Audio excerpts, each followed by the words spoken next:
รายการต่อไปนี้เป็นรายการทั่วไปสามารถรับชมได้ทุกวัย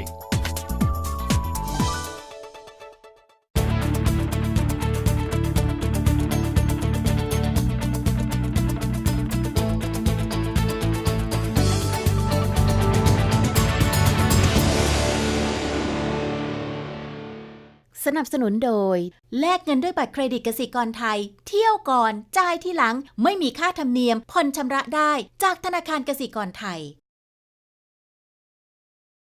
สวัสดีค่ะมองเรามองโลกวันนี้เป็นบทสัมภาษณ์พิเศษคุณมาตินเฮงผู้จัดการการท่องเที่ยวเพื่อผู้พิการของ Lonely Planet สำนักพิมพ์ที่ทำคู่มือเดินทางชื่อดังของโลกจากความโชคร้ายที่ประสบอุบัติเหตุทำให้คุณมาตินเฮงเข้าใจถึงอุปสรรคในการเดินทางสำหรับผู้พิการจนนำไปสู่การทำคู่มือสำหรับการท่องเที่ยวเพื่อผู้พิการโดยเฉพาะอะไรคือสิ่งที่ผู้พิการต้องการในการเดินทางท่องเที่ยวและทำอย่างไรให้เราทุกคนสามารถเดินทางท่องเที่ยวได้อย่างเท่าเทียมกันรวมถึงไปฟังแง่คิดดีๆในการมองชีวิตจากคุณมาตินเฮงค่ะมาตินเฮงเกิดที่อังกฤษแต่ปัจจุบันอาศัยอยู่ที่ออสเตรเลียมาตินเป็นคนที่รักการท่องเที่ยวและรักการขี่จักรยานอย่างมากในปี 1999 เขาได้เข้าทำงานที่ Lonely Planet จนกระทั่งในปี 2010เขาเกิดอุบัติเหตุถูกรถชนขณะขี่จักรยานทำให้เขาเดินไม่ได้ต้องนั่งรถเข็นมาตินยังคงได้รับโอกาสให้ทำงานต่อที่ Lonely Planet ในตำแหน่งผู้จัดการการท่องเที่ยวสำหรับผู้พิการซึ่งทำหน้าที่ดูแลโครงการ The Lonely Planet Travel for All หรือการท่องเที่ยวเพื่อคนทั้งมวล Martin, you love traveling. Yes. Why do you love traveling so much? I've always loved traveling. Traveling, I guess, is in my blood. My father was a great traveler. He traveled from Singapore over to Asia, over to Europe, and I traveled the other way back to Asia. I traveled probably for 10 years between 1987 and 1997, more traveling than working. And that qualified me for a job with Lonely Planet, the world's kind of biggest travel guide publisher and still one of the world's greatest kind of providers of information for travelers. Which spots in the world do you like the most?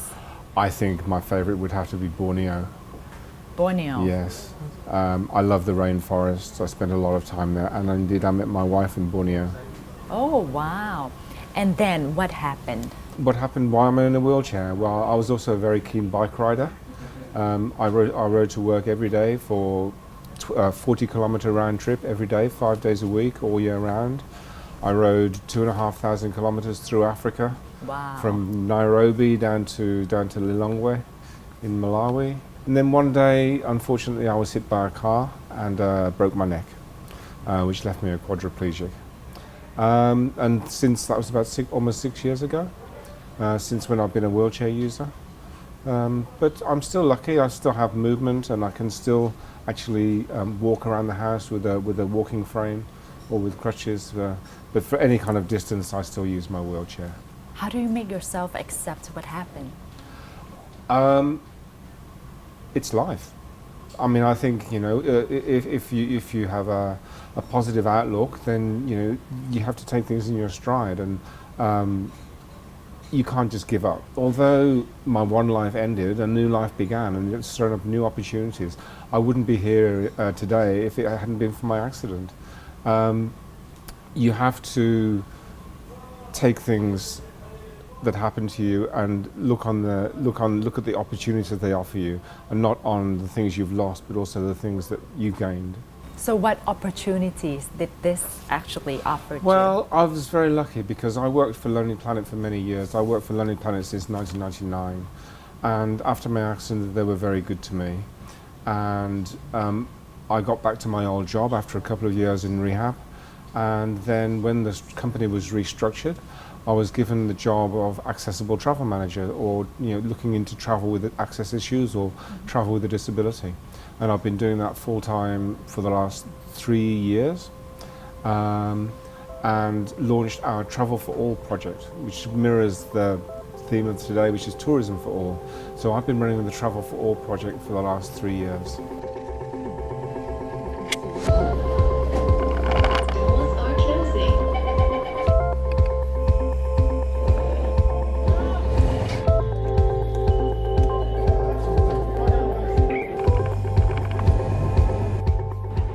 The Lonely Planet Travel for All เป็นโครงการที่เกิดขึ้นด้วยแนวคิดที่ว่า 15% ของประชากรโลกหรือราว 1,000 ล้านคนประสบปัญหาความบกพร่องทางร่างกาย Lonely Planet จึงรวบรวมข้อมูลที่เป็นประโยชน์ในการเดินทางท่องเที่ยวให้แก่ผู้ที่มีอุปสรรคในการเข้าถึงสถานที่ต่างๆและเผยแพร่เป็นอีบุ๊กให้ดาวน์โหลดได้ฟรี Why did Lonely Planet come up with the idea to have the accessible travel segment? Well, strangely enough, because of me. When I was going through rehab and getting into my return to work program, it suddenly occurred to me, well, I'd never thought about travel with a disability before. People just take it for granted that you can go anywhere and do anything, and I was the same. And after my accident, I thought, well, what about people with disability? How do they travel? What resources do they have? What information can they get? And I started educating myself after my accident about travel with a disability. I made contacts, I gained mentors, and then when the company was restructured and my role was made redundant, they gave me a full-time role as accessible travel manager, which is when I launched the Travel for All project. What type of information do you give in this project? I created an online resources book. One of the main challenges for people traveling with access issues is access to information. There's not the information out there. So what I did with my online resources was collate all my knowledge of all the different websites in the world, from governments, from NGOs, from tourism operators, from sports organizations, from personal blogs, and reviewed some 600 websites that people might find useful if they were traveling to different countries. 600 websites from all around the world that would help people with a disability or with access issues to travel to those countries. That was my main work, I guess.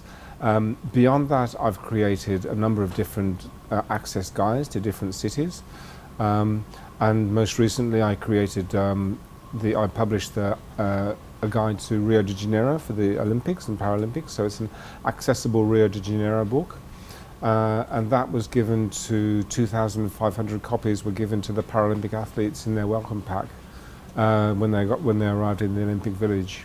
So that was in the end sponsored by the International Paralympic Committee. And I'm hoping to build on that by providing a guide to each of the Olympic and Summer Olympic and Winter Olympic cities to the IPC moving forward. I've also produced guides to Melbourne, to Edinburgh and Glasgow, to Bristol, Brighton and London.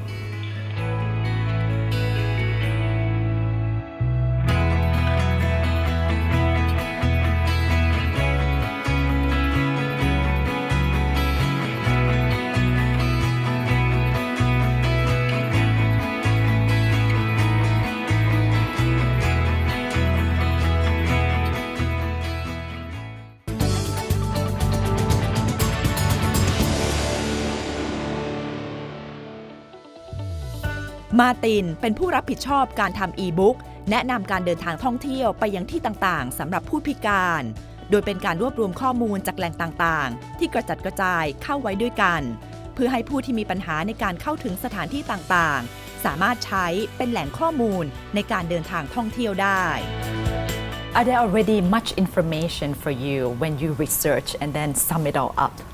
The information is the key. There is information there, but it's very hard to find. And if there's one thing that I would make a plea to businesses and governments and non-government organizations is please make your information more accessible, because journeys don't start when you get in a taxi or get in a plane. Journeys start when you're planning. And the key is actually access to information on which you can base your travel decisions. Lonely Planet has been for 40 years providing information to travellers to help them travel independently. And when you have a disability or when you have access issues, the greater your access issue, the greater your need for information. But unfortunately, the more difficult it is to find that information. So my goal is to try and surface as much of that information as I can. And I only wish that governments, non-government organisations, travel providers, service providers would actually make that information more accessible to the public so that people with access issues could make informed decisions about where they could and couldn't go. Which cities give good information? Germany, I think, is setting a gold standard at the moment with their tourism bodies setting the agenda. Also visit England, visit Flanders, visit Scotland, various national tourism boards in Spain and Portugal. These are the tourism organisations that are leading the way in providing good information for tourists with access issues. And when we're talking about tourists with access issues, we're not just talking about people with a disability. The main market driver in this case is actually the ageing population. As the world's population's demographics change and the populations become older, people retire with an acquired disability. And I sit here in a wheelchair, and we are the most visible, I guess, end of the spectrum of people with disability. But in fact, people in wheelchairs make up 6% of people with access issues. 6%. Almost 50% of people with access issues have a long-term illness. 25% have a mobility impairment. 25% have hearing impairments. 20% have vision impairments. And only 6% are wheelchair users. So it's not all about ramps. You know, there are a lot of other things to consider. No matter what your issue is, information is the key. Information is the key. You need information on which to base your decisions.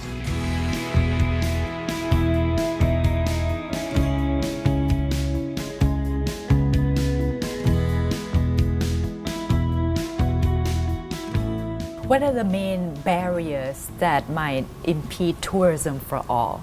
I think access to information is the main barrier. And then secondarily, in the more developing countries, which have limited budgets, I think infrastructure.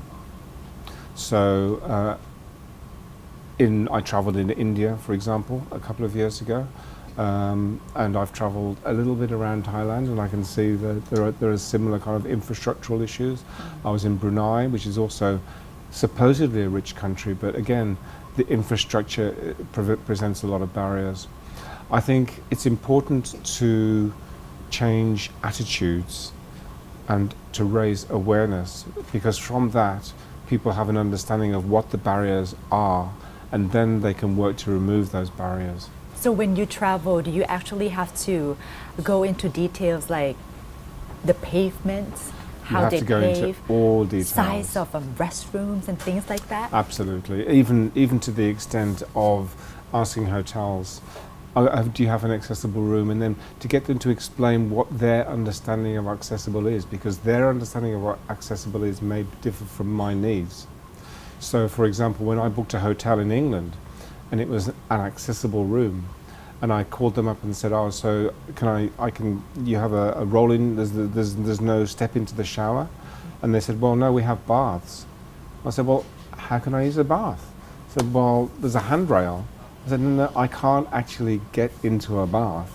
And they said, "Well, can't somebody help you?" I said, "Well, no, it doesn't work like that." And then they said, "We can give you a room with a shower, but we've got no shower chairs. Can't you use your wheelchair?" I said, "Well, my wheelchair is electric. No, I can't use my wheelchair in the shower." So everybody's understanding of what's accessible is different. I have to make phone calls and check everything if I book a hotel. I have to make sure that their understanding is the same as my understanding, which is why I say this awareness, this training is really, really important. Please rate or tell me how you see Bangkok in terms of accessibility. Well, I did experience. I went to the market, Chatuchak Market. Chatuchak, that's right. I went and I was thinking I should go by taxi, and I couldn't get a taxi, so okay, I'll use public transport. And I checked. I thought, well, let's see how accessible it is. And I would say it was probably 80% accessible by public transport. Unfortunately, there was a step into the carriage from the platform about this high, which I had to negotiate. But what I have to say is that The staff were incredibly helpful. They were so helpful. You're talking about And the SkyTrain. The SkyTrain and the Metro, both. And they actually, as soon as they saw me in a wheelchair, they came over, they guided me to the lift, they took me to the train platform, they sent me onto the train. And even the one Metro officer, he travelled from one station to the next station and made sure that I could connect to the SkyTrain. The level of helpfulness was absolutely amazing, and that's more important than infrastructure is actually the attitude of the people. And where there's lacking of infrastructure, where the infrastructure lacks, it can be more than made up for by the helpfulness and attitude of the people. And that really, when I went to the market yesterday, that really showed it. That's how you travel, but when you get to the market, to Jatatak market, how do you navigate around? Well, I could only go down the main street. I couldn't go down a little side kind of, and that's the problem. Even when I got to the market on the SkyTrain, I couldn't get directly into the market. I had to go probably 600 meters to go through the park, because it's the only place where there was no high curb to get over. So, you know, I had to go a long way around to get to the market, but I could get into the main street. I couldn't get into the little side alleys, unfortunately. Any cities in Asia that you would say they are very good at accessibility? Singapore is excellent. Very accessible for all sorts of disabilities. And the public transport system was flawless. Japan is also very accessible as a whole, as a country as a whole. But I think, you know, Singapore, for my money, Singapore was amazing. I had there was nowhere you can't go. Everything was so well thought out, and the infrastructure was all in place, and the people were helpful. No, I think Singapore is the gold standard.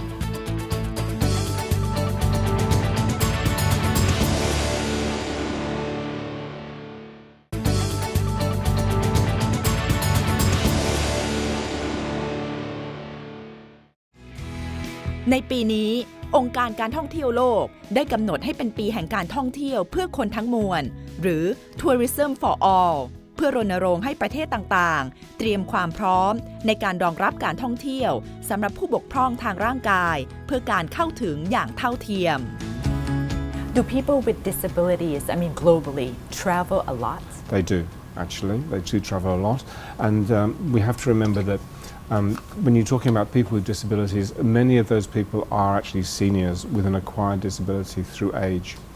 40% of people will retire with an acquired disability, whether it's mobility or hearing or sight. And by the time they reach 70, that percentage rises again. These are the people who have a lot of disposable income, a lot of time, and these are the people, I think, the first generation in human history who are retiring with a sense of entitlement. I'm going to enjoy my retirement. I've earned my retirement, I'm going to enjoy it, and a lot of them are enjoying it by travelling. They're not going to save their money and give it all to their children when they die. They're going to enjoy their retirement, and a lot of them are travelling 2, 3, 4 times a year overseas or even in their own country. So this is the economic driver for why tourism for all is important. It's not necessarily only a human rights issue, it's also an economic opportunity. And I think when businesses really understand the economic opportunity that it offers, that's when we will see change.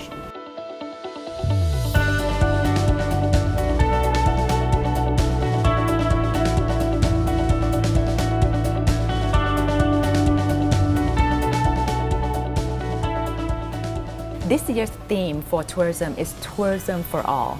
For you, what does that mean? Tourism for all. My company's core belief is that travel is a force for good if practiced responsibly. Travel is a force for good because it increases understanding of different cultures. It exposes you to different attitudes and different cultures, and it promotes harmony in the world and increases people's tolerance. Tourism for all. Everybody should have the right to experience that. So it's a human rights issue. It's also a social issue. But at the same time, it's an economic issue. for Thailand particularly, tourism forms a great part of the GDP of Thailand. It's a huge economic opportunity for Thailand to capitalize on an aging demographic who have a lot of disposable income, who want to spend that money. Why wouldn't they want to spend? Why wouldn't Thailand want a slice of that market? Although you can legislate for it and make it a compliance issue that people have to build ramps and people have to have access, at the end of the day, if we appeal to the economic benefits, that's where we will see businesses making change. So what are the economic benefits that people will get if they actually invest more into this? They will, for every disabled person who travels, there are lots of people who travel with them. I myself am a great example. I have myself and I have 3 children and my wife, so when I travel, there are 5 of us who travel.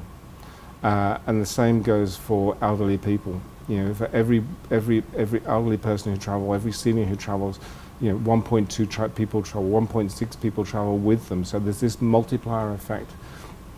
So, you know, and also people who travel with a disability spend more, stay longer, and are more faithful. They come back to the same places because they know that they will be catered for. So, you know, there is a huge economic benefit for people, for businesses to invest.